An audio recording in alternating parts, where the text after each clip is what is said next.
বাবা কি অবস্থা, আমরা শীতে কেমন ফিল হয়?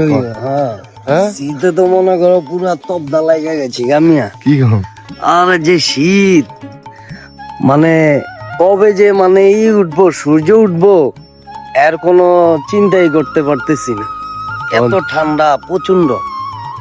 এই নামাজ পড়ে চিন্তা করলাম যে একটু ঘুরে আসি। কালকে তো আমরা সূর্য উঠছে মানে কয়টার সময়?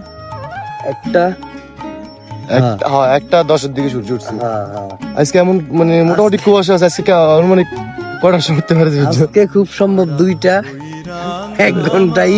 একটা গল্প শুনবেন নিকো? হ্যাঁ বলো।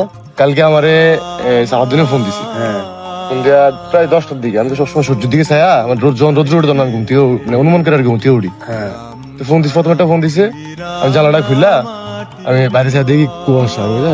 তখন 10টা বাজে, আমি কিন্তু কইতে পারবো না। তখন আর কি আমি খুললা আমি ছায়া দেখি কুয়াশা। রোদ্রটা উঠলে সুন্দর করে 8টা বাজে আমি বাইরে ঘর থেকে বাইরে হবো।